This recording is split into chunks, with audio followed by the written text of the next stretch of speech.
Guys, welcome back to my channel Rashmi Singh, जहां हम बात करेंगे बहुत सारे इंपॉर्टेंट टॉपिक पे, जैसे जॉइनिंग बोनस। जॉइनिंग बोनस किसके लिए है? फ्रेशर के लिए है या सिर्फ एक्सपीरियंस पीपल के लिए है? ओके। सेकंड हमारा होगा लैपटॉप से रिलेटेड क्वेरीज, कि बहुत सारे लोगों की क्वेरीज होती है हमें अभी तक लैपटॉप नहीं मिले हैं, लैपटॉप कब मिलेगा, चाहे वो फ्रेशर हो या एक्सपीरियंस हो, या लैपटॉप हमें सेम मिलता है, सबको सेम मिलता है या डिफरेंट मिलता है अकॉर्डिंग टू योर डोमेन, उस पर भी हम बात करेंगे। थर्ड हमारा है रेजिग्नेशन को लेके, कि रेजिग्नेशन हम कब दे सकते हैं। डेफिनेटली मैं यहाँ पे उन लोगों की बात नहीं करने वाली हूँ जो एक्सपीरियंस है, उनको ऑलरेडी पता है कि उनको रेजिग्नेशन कब देना है, बट यहाँ पे मैं फ्रेशर्स के लिए बात कर रही हूँ कि वो किस कंडीशन में और कब रेजिग्नेशन दे सकते हैं, क्या वो वैलिड है या नहीं है during the training period. And last हमारा टॉपिक होगा बेंच पीरियड का। बेंच पीरियड में आप कितना टाइम ले सकते हैं, फ्रेशर हैं तब और एक्सपीरियंस हैं तब, आपका कितना मंथ ओके होता है to survive your bench period, और बेंच पीरियड की प्रोसेस कैसी होती है। एंड लास्ट, बैकग्राउंड वेरिफिकेशन में अगर कुछ डेटा आपका मिसमैच होता है तो क्या आप रिजेक्ट हो जाते हैं उस कंपनी से या नहीं, उस पर भी हम आज बात करेंगे। ओके, अब स्टार्ट करते हैं फर्स्ट पॉइंट, जॉइनिंग बोनस। सो जॉइनिंग बोनस किसके लिए होता है? फ्रेशर के लिए बिल्कुल भी नहीं होता है गाइज, क्योंकि अगर आपको कंपनी प्लेसमेंट के थ्रू हायर कर रही है या आप ऑफ कैंपस के थ्रू आ रहे हैं तो फ्रेशर के लिए बिल्कुल भी जॉइनिंग बोनस नहीं होता है, क्योंकि कंपनी को आपको ट्रेनिंग देनी होती है। ओके, तो आपका जॉइनिंग बोनस आपको नहीं दिया जाता है। बट वहीं अगर कहीं 1.5 above years experience person enter कर रहा है कंपनी में, उसे मे बी मिल सकता है और नहीं भी।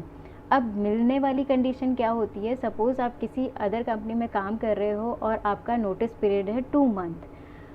अब करंट कंपनी जो आपको अप्रोच कर रही है, अगर आप उसको 2 मंथ की बजाय 10 to 15 डेज़ में ज्वाइन कर लेते हैं तो वो आपको जॉइनिंग बोनस देंगे। और अगर आपको जॉइनिंग बोनस कंपनी नहीं दे रही है और आप विद इन 15 डेज़ और विद इन अ मंथ आप कंपनी ज्वाइन कर रहे हैं, देन उस केस में आप ये क्वेरी रेज कर सकते हैं और डिमांड कर सकते हैं जॉइनिंग बोनस का। ये हर किसी के लिए एप्लीकेबल नहीं है कि हर कोई एक्सपीरियंस पर्सन अगर आता है तो उनको मिलेगा ही मिलेगा। जस्ट यहाँ पे आपका कम्युनिकेशन मैटर करता है, कि आप अगर 10 days communication with your HR, कि अगर आप बहुत शॉर्ट पीरियड में आप ज्वाइन कर रहे हैं कंपनी, तो आपको जॉइनिंग बोनस आप डिमांड कर सकते हैं एचआर से। ये भी है कि अगर कंपनी अपनी किसी ऐसे प्रोजेक्ट के लिए रिसोर्स हायर कर रही है जिसको उसे स्टार्ट करना है एज सुन एज पॉसिबल और कंप्लीट करना है with in a time period जो भी उन्होंने मेंशन किया होगा, उस केस में भी अगर आप जल्दी ज्वाइन करते हैं तो आपको बिना पूछे वो लोग जॉइनिंग बोनस ऑफर करते हैं। सेकेंड टॉपिक पे बात करते हैं लैपटॉप। लैपटॉप से रिलेटेड बहुत सारे क्वेरीज हैं। फर्स्ट आते हैं फ्रेशर पे, then will go to experience people पे। फ्रेशर को लैपटॉप कब मिलता है? ट्रेनिंग पीरियड में। मतलब उनको जनरली कंपनी डायरेक्टली उनको प्रोवाइड करा देती है उनके एड्रेस पे जो भी लैपटॉप उनको मिलना होता है। अब एक और क्वेश्चन होता है इसी में जो मैं इंक्लूड कर रही हूँ, लैपटॉप सबको सेम मिलता है या नहीं?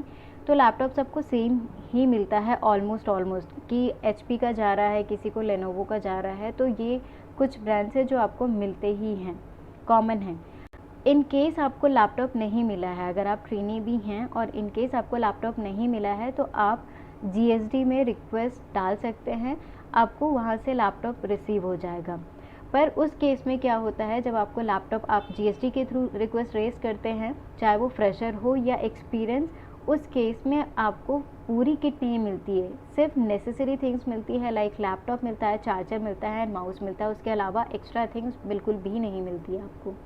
सो अगर आप फ्रेशर हो तो डायरेक्टली आपको दे देंगे, अगर आपको नहीं मिल रहा है तो आप GSD पे रिक्वेस्ट रेज कर सकते हैं। ओके, और एक्सपीरियंस पीपल के लिए कैसा होता है कि अगर जब तक आपको प्रोजेक्ट असाइन नहीं होता, एक जब आप ज्वाइन करते हैं ना तो आपको डमी प्रोजेक्ट असाइन होता है। डमी मीन्स वो प्रोजेक्ट डमी नहीं है, एक रैंडम प्रोजेक्ट असाइन हो जाता है कि आपको इस पे काम करना है, बट इंटरनली टीम आपकी डिसाइड करती है कि आपको उस प्रोजेक्ट पे काम करना है या नहीं करना है। फिर उससे रिलेटेड इंटरव्यूज़ होते हैं, तो वो सारे प्रोसेस ऑन गोइंग रहते हैं टिल देन, जब तक आपका कंफर्म्ड प्रोजेक्ट असाइन नहीं हो जाता है। और उस प्रोजेक्ट का भी ड्यूरेशन होता है। सपोज़ 1 ईयर की वैलिडिटी होती है उस प्रोजेक्ट की, अगर आपने 1 ईयर किया तो 1 ईयर के बाद वो वैलिडिटी एक्सटेंड करने के लिए एक मेल भी आता है आपको कि whether you wanted to extend, और आप दूसरे प्रोजेक्ट में शिफ्ट हो गए तो ऐड दोज प्रोजेक्ट, और यहाँ से आप डिलीट कर सकते हैं, इस टाइप का आपको मेल आता है। But this part will discuss in later video. Okay, so आपको आइडिया हो गया कि फ्रेशर और एक्सपीरियंस के लिए लैपटॉप कैसा आता है। लैपटॉप आपको मिल जाएगा, बट ऐसा कोई ब्रांड मैकबुक एप्पल वाला नहीं मिलेगा। ये सिर्फ और सिर्फ उनके लिए रहता है जो बहुत ज़्यादा एक्सपीरियंस पीपल होते हैं, और अगर नहीं हैं, एटलीस्ट 3 इयर्स का एक्सपीरियंस कैरी कर रहे हैं, और आपके उस प्रोजेक्ट के लिए जो भी रिक्वायर्ड है वो बहुत ज़्यादा हाई कॉन्फ़िगरेशन रिक्वायर्ड है, तो उस केस में आपको मैकबुक मिलता है, पर वो सबके लिए बिल्कुल नहीं होता है। वो सिर्फ और सिर्फ कुछ लोगों के लिए होता है जिनके लिए रिक्वायर्ड है। सो आपको HP और लेनोवो से ही काम चलाना पड़ेगा, बट वो भी बहुत अच्छे होते हैं गाइस। थर्ड बात करते हैं रेजिग्नेशन की। रेजिग्नेशन मैं बिल्कुल भी एक्सपीरियंस वालों के लिए बात नहीं कर रही हूँ, जो न्यू है, फ्रेशर हैं, उनके लिए ही बात कर रही हूँ। उनमें भी मैंने कैटेगरी करी हुई है। अगर आप ट्रेनी हैं, पैट्रोल से बिलोंग करते हैं, तो सपोज़ आप इंटरव्यू स्टिल गोइंग ऑन आपके लिए, ओके, और अगर आपको कोई ऑफ़र मिल जाता है तो आप रेजिग्नेशन डाल सकते हैं। अगर आपको कोई बहुत अच्छी अपॉर्चुनिटी बाहर मिल रही है तो उस केस में आप रेजिग्नेशन डाल सकते हैं। रेजिग्नेशन अगेन 2 मंथ का होता है, बट अगेन ये आपकी टीम पे डिपेंड करता है कि वो आपको उस प्रोजेक्ट से कब रिलीव करेंगे। कब रिलीव करने का मतलब ये है, कई बार ऐसा होता है कि क्योंकि आप ट्रेनिंग कर रहे हैं तो वो आपको जल्दी भी रिलीव कर सकते हैं। तो उस केस में आप जो भी कंपनी ने आपको हायर किया है, आप उस कंपनी से बात कर लीजिए और आप सॉर्टेड है वहाँ पे। सेकेंड होता है कि सपोज़ आप 6 मंथ स्पेंड कर लिए हैं या 8 मंथ स्पेंड कर लिए हैं, और आप जस्ट अभी या 1 ईयर के बाद आप PA रोल के लिए असाइन होते हैं, और आपको डोमेन जो मिला है वो आपके अकॉर्डिंग नहीं मिला है। उस केस में भी आप रिज़ाइन डाल सकते, बट रेजिग्नेशन तभी डालना जब आप कंफर्म्ड हो जाए कि अदर कंपनी आपको वही रोल या वही डेजिग्नेशन दे रही है जो आप चाहते हैं। उस केस में आप रिज़ाइन कर सकते हैं, और रिज़ाइन करने के टाइम पे आपको वो लैपटॉप, जो भी आपको लैपटॉप मिला या जो भी एक्सेसरीज़ आपको मिली हुई है लैपटॉप के साथ, वो आपको रिटर्न करने के बाद ही आपकी सारी प्रोसेस कंप्लीट होगी। वो कंपनी आपको रिलीविंग लेटर से लेकर एक्सपीरियंस लेटर हर कुछ आपको प्रोवाइड कराएगी। फोर्थ आता है हमारा बेंच पीरियड। बेंच पीरियड क्या है, सबको पता होगा आई थिंक, कि जब तक आपके पास प्रोजेक्ट नहीं रहता है तो आप बेंच पीरियड पे रहते हैं। कंपनी आपके जस्ट इंटरव्यूज़ लेती रहती है। तो मैं इसको थोड़ा सा एलाबरेट करती हूँ। बेंच पीरियड, सी सपोज़ मैंने कंपनी ज्वाइन की और मुझे वो रोल नहीं दिया गया जो जिसमें मैं इंटरेस्टेड थी, मैं डेवलपमेंट में इंटरेस्टेड थी, बट मुझे सपोर्ट में रख दिया गया। उस केस में मेरे पास 2 प्रोसेस होते हैं। फर्स्ट, मैं एक मेल डालूँ कि relieving from this current support project, और मुझे इस प्रोजेक्ट में जाना है या इस डोमेन में जाना है। मैं ये एक मेल डालूँगी ऑफिशियल, कि आपको एक कंफर्म हो जाएगा कि हाँ आपने एक स्टेप लिया है। फर्स्ट स्टेप आपका ये होता है। सेकेंड स्टेप आपका होगा, जो भी रिप्लाई आता है, अगर पॉजिटिव आता है तो वेल एंड गुड, नेगेटिव आता है तो आपको क्या करना है, अपने HM से बात करनी है। अब HM से बात करने में आप उनको बता सकते हैं कि मुझे इस डोमेन में जाना है और जैसा कि कमिट किया गया था वैसा मुझे नहीं मिला है। उस केस में आप क्या करेंगे, उनको बोल दीजिए, या वो अगर वो खुद से ऑफ़र करते हैं कि ठीक है आपको हम रिलीव कर देंगे, कुछ टाइमलाइन वो आपको देंगे, आपको हम रिलीव कर देंगे, लेकिन आपको बेंच पे बैठने के बाद ही इंटरव्यू स्टार्ट करना होगा। तो आप ओके करिए कि ठीक है, हम बेंच पीरियड पे आने के बाद हम इंटरव्यू दे सकते हैं। तो आप फर्स्ट स्टेप लीजिए मेल का, सेकंड स्टेप लीजिए HM से बात करने का, थर्ड लीजिए कि बेंच पीरियड में आने का। If you are that much confident कि आप बेंच पीरियड में रह के आप इंटरव्यू क्रैक कर लेंगे, गेट इट। और साइड बाय साइड अगर इंटरनली आपके कॉन्टैक्ट्स हैं तो आप इंटरव्यू भी स्टार्ट कर दीजिए, अगर आपको पता है कि वो आपको कितने टाइम पीरियड में आपको रिलीव करने वाले हैं from the current project, got it. Then आपका आता है लास्ट पॉइंट कि बेंच पीरियड पे अगर सपोज़ आप बेंच पीरियड में हैं, आपने उस बीच कोई भी इंटरव्यू क्रैक नहीं किया, इन केस, या आपने स्टार्ट ही नहीं किया, तो बिल्कुल भी डीमोटिवेट होने की ज़रूरत नहीं है। फर्स्ट मंथ जो आपका होता है, जैसे 3 मंथ तक तो इट्स ओके, बट लेकिन फर्स्ट मंथ में आपको बहुत कम कॉल आते हैं, ओके, किसी प्रोजेक्ट के लिए, अगर डेवलपमेंट के लिए तो किसी प्रोजेक्ट के लिए बहुत कम कॉल आते हैं। बट जैसे जैसे आपका टाइम इंक्रीज़ होते जाता है वैसे वैसे आपके कॉल्स बढ़ते जाते हैं इंटरव्यूज़ के लिए, internally I am talking about, okay. तो आपको इंटरव्यू क्रैक करने में बहुत ज़्यादा मतलब एफ़र्ट नहीं लगानी होती हैं, वो इतने फ्रीक्वेंट हो जाते हैं। बट फर्स्ट मंथ में आपको थोड़ा सा पेशेंस दिखाना होता है क्योंकि फर्स्ट मंथ में इतने कॉल्स नहीं आते हैं, ओके।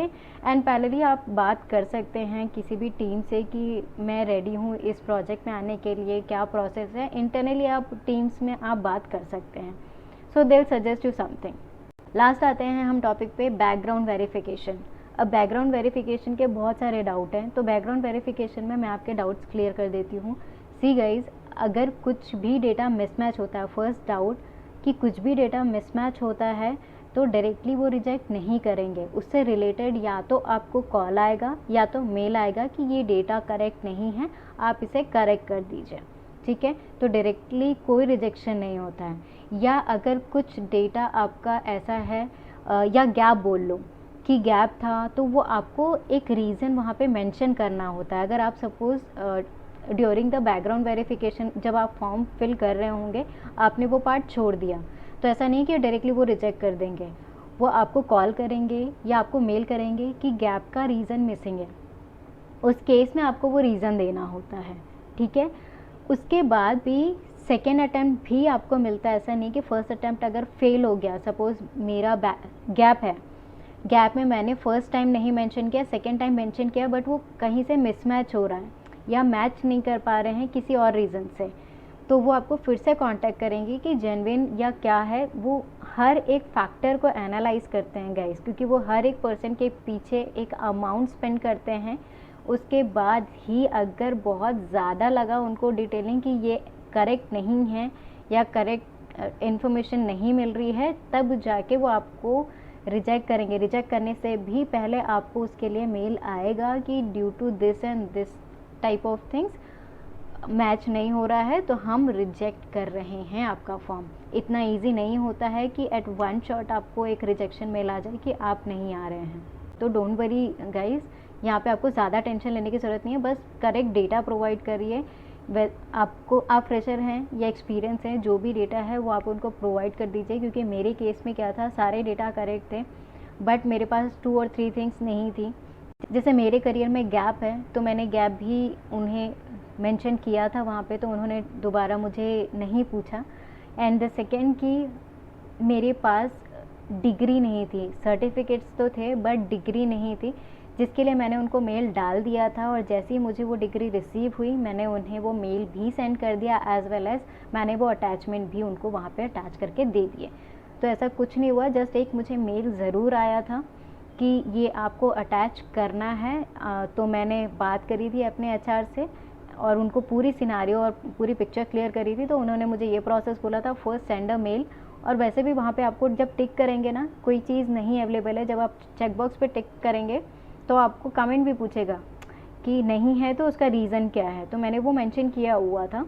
सो उस केस में बस आपको मेल आता है, आपको वो फुलफ़िल करना होता है with in a time period, that's it. तो कोई रिजेक्शन ऐसे नहीं होता है अनटिल अनलेस कि बहुत ज़्यादा चीज़ें ऐसी हो रही हों कि मिसमैच हो रही हों।